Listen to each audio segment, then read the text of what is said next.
America. My name is Osei-Frimpong. I come to you live every Thursday, and today I'm going to give you a special show because I wanted to give you a Dune hot take. I saw it last night before I was doing some work and after I put the kids to bed.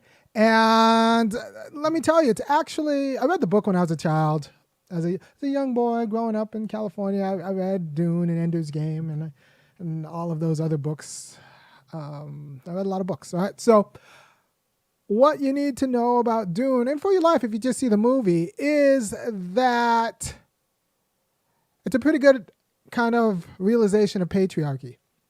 Insofar as it was all about the sexual anxieties of white guys and everyone else like conforming their life to the sexual and reproductive anxieties of white guys, right? All Leto wanted was to be able to pass whatever his legacy on was to his son while actually maintaining the legacy.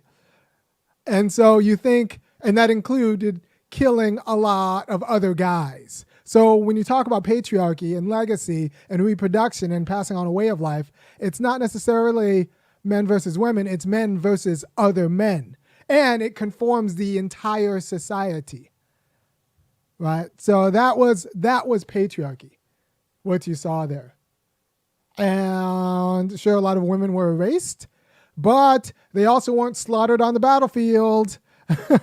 And so that's if you understand patriarchy as, kind of like conforming the entire world to the sexual anxieties and reproductive anxieties of the dominant group, the dominant ethnicity or whatever, that's what you saw, right? And that's how you should understand patriarchy. And the biggest victims were, the most violent victims of that patriarchy were outgroup men, subordinate men, or like in a contested atmosphere like everyone's army, right? And there's also another scene that was very patriarchal, but actually progressive in a way that was funny, right? So after they rescue the desert rescue mission, if you've seen the movie, you know exactly what I'm talking about. There's a desert rescue mission, and Paul falls asleep, goes into a trance in the middle of the desert, almost gets everyone killed, and at the end, the dad Leto has a conversation with his wife, Jessica, and he was like, look, I let you raise this kid. I didn't like what you were doing, and now he's a weirdo who sleeps a lot and is mopey. Like, what? Like, I had my... and that's also patriarchy too, right? So that's kind of the feminist aspect of it. So I let you raise this kid. I didn't tell you how to do it. I let you do your thing, and now this kid I've let you raise is a freak show who almost fell asleep in the desert. Like, I don't know what you did with him. In some ways I didn't care, but I kind of cared, but I knew this was your thing and I wanted to give you some sort of autonomy over him, but you're screwing him up and I need you to make it right. And so that was Leto, the patriarch, pleading with his wife about their kid. So that was also patriarchy, right? Like that wasn't violence to Lady Jessica. That was pleading. His only vulnerability was that like Lady Jessica wasn't doing her job so that he can do his job, which is kill all of his enemies and secure all of his friends. He needed Jessica to do her job, which is to kind of like not screw up the son. Right? So you can see that patriarchy is a kind of a completion of gender hierarchy within the outgroup. So women aren't the target of patriarchy. They're like an accomplices and an ally, and they do a very important role. And when Lady Jessica wasn't doing her role, it caused a lot of problems. And that was the one place you saw Leto being vulnerable. Like, he needed Jessica to he didn't take that tone. He didn't take the pleading tone with anyone else. He couldn't, because he can't fight her. He needs her to do her job. And he can't easily replace her. And because even if he tries to replace her, Paul will always think of her as his mom, right? So he can't replace her. He just needs her to not make Paul a mopey kid. Now and this is another aspect, Dune is a great example of white guys trying to rule and reproduce their rules, and the dominant group women having their own complementary agenda That's like long form.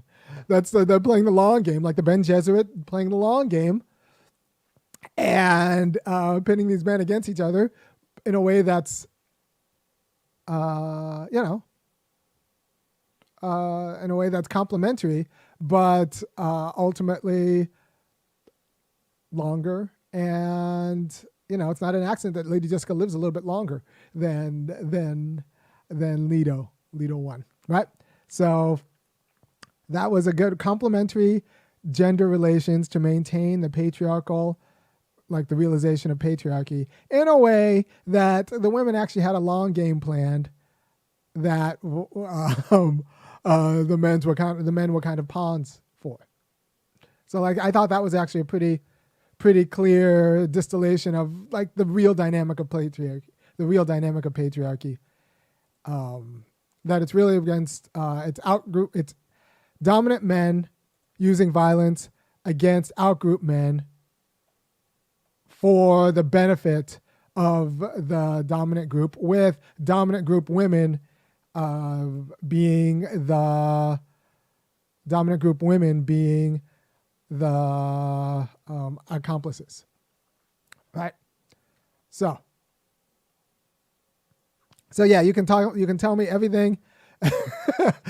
Someone said everything in Dune happens because of the Bene Gesserit. Yeah, but they're not the ones taking all the swords to the throat. So like you gotta think about what that means.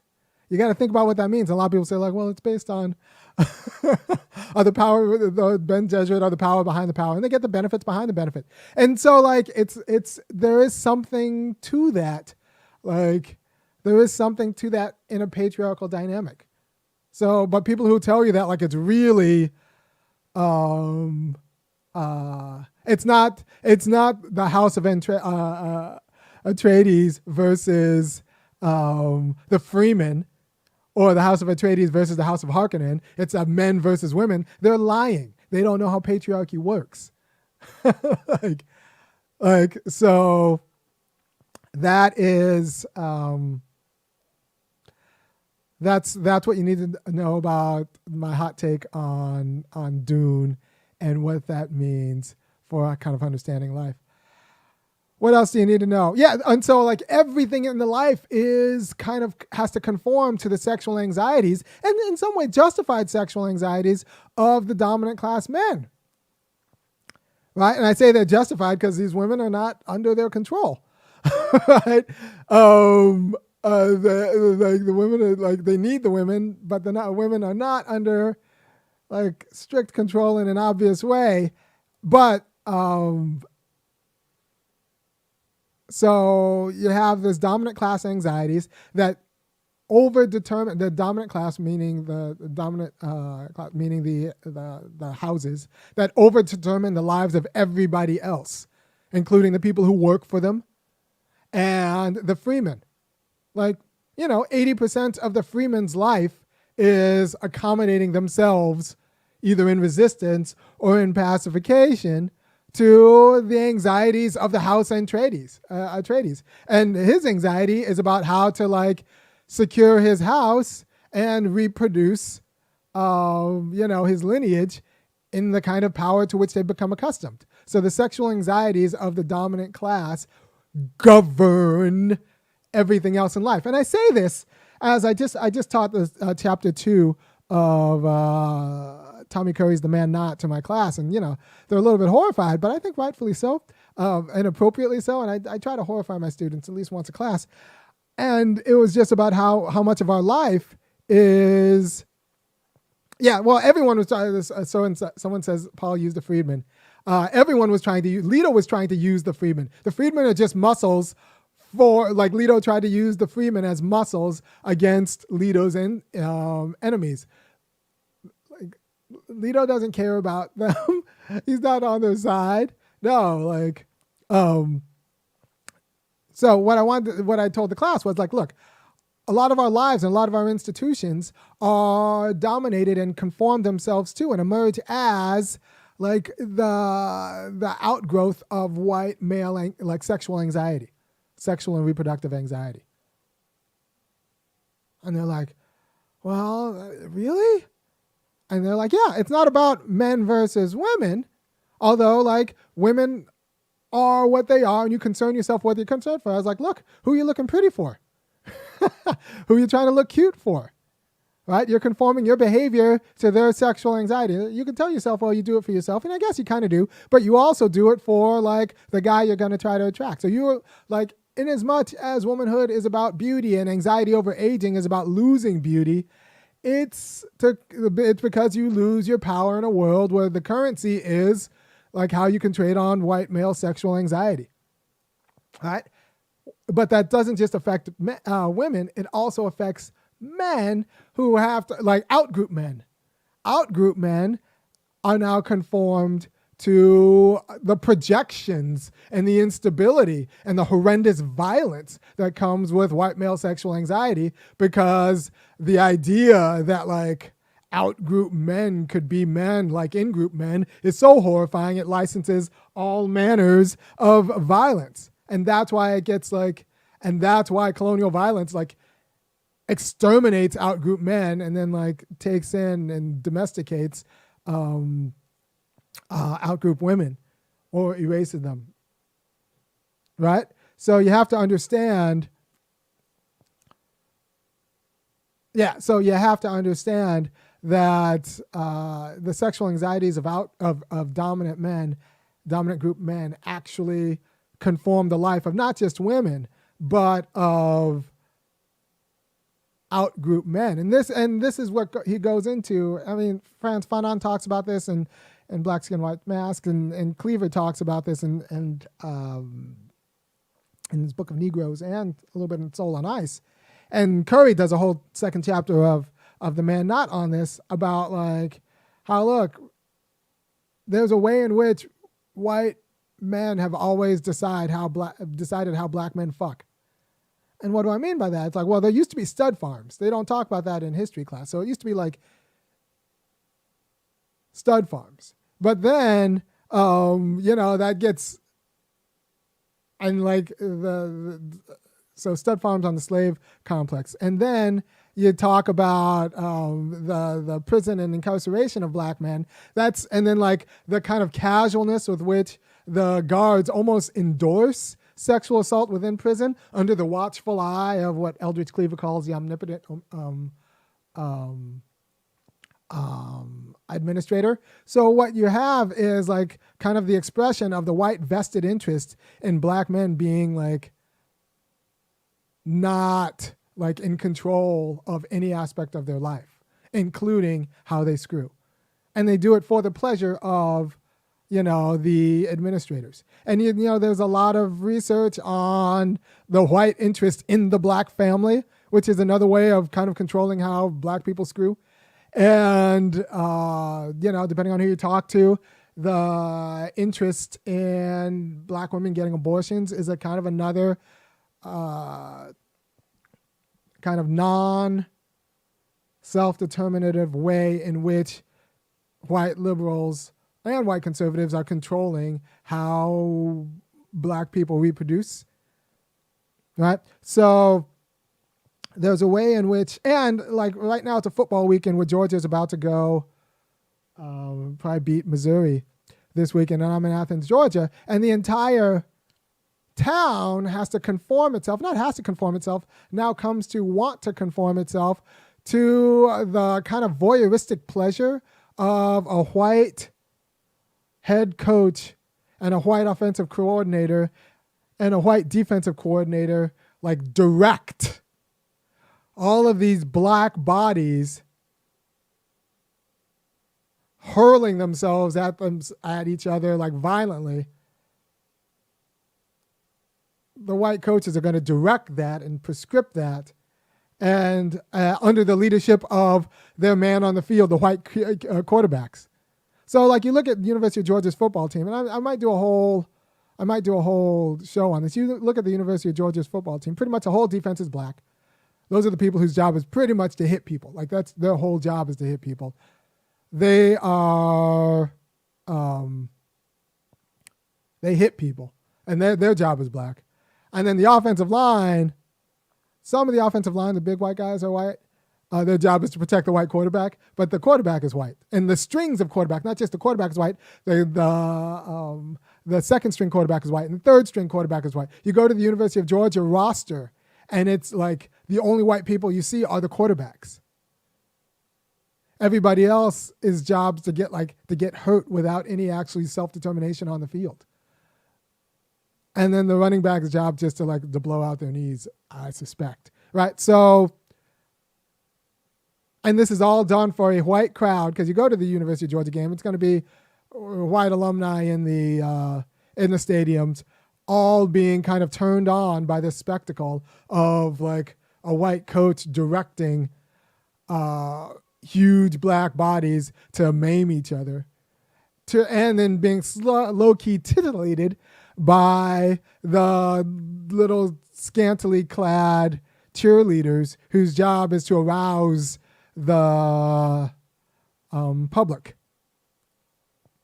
It's the job to arouse the white public, right? So like, it's just an entire industry conformed to white male sexual anxiety, and how that conforms not just women, but entire institutions and economies, and black men whose job is to hit themselves like punishingly for the glee of the white football coach, who in some ways stands as their daddy.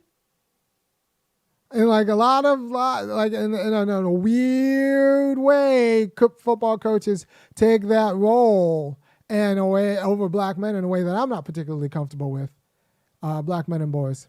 So what does that mean?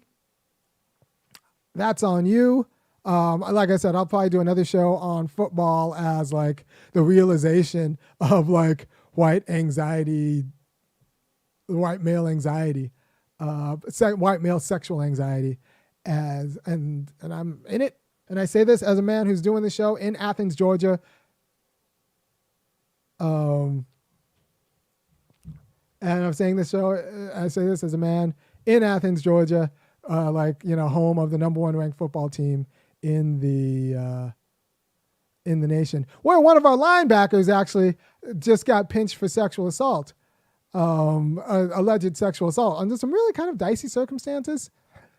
So once again, it's like white sexual anxiety deciding how black men screw.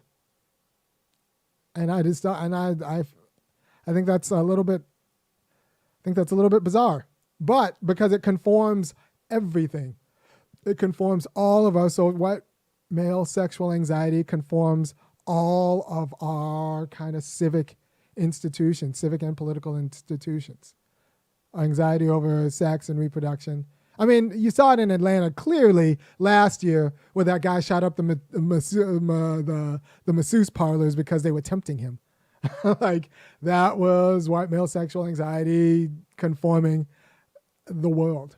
But it happens in all of these other aspects also, especially when it's projected onto outgroup men who now need to be like, who can't be their equal, who now need to be beasts. The supermasculine menials is what Eldridge Cleaver calls them, who can't control their sexual desire, but are just like flesh, who exist and whose being is just like rapacious, hitting, and screwing. Right.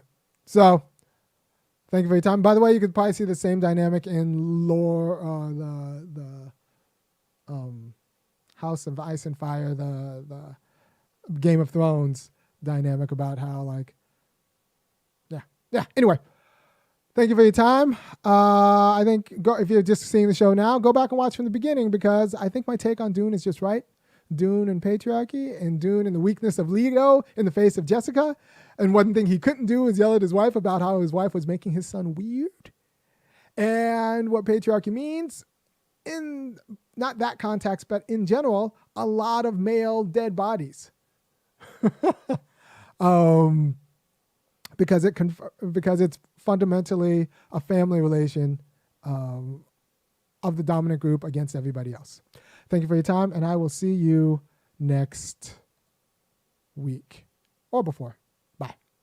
Oh, and if you like anything I'm doing, please go ahead and go to www.funkyacademic.com and kick in $5, $15, or $50 a month. You know, I put a lot of thought into my life, and I want to help you put a lot of thought into your life. And so the best way to help me do the best thing I can do for you is to kick in a little bit, because you're not going to get this anywhere else. Because if you talk like this, you lose jobs. You don't gain them, you lose them. And I'm going to continue to talk like this, so I need you to pay for me. Peace.